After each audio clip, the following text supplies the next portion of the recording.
क्या तुम लोगों को पता है कि 14 अगस्त आने वाली है? इसमें कौन सी नई बात है? 14 अगस्त तो हर साल आती है। आओ चलो तो फिर जश्न की तैयारियां करते हैं। जश्न?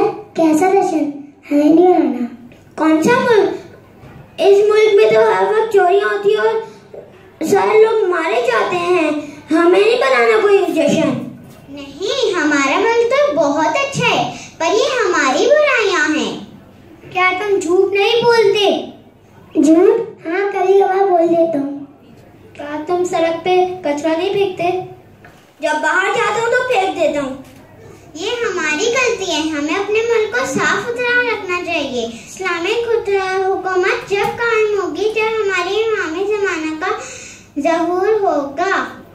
आओ हम वादा करते हैं कि हम अपने मुल्क को साफ सुथरा रखेंगे। पाकिस्तान जिंदाबाद।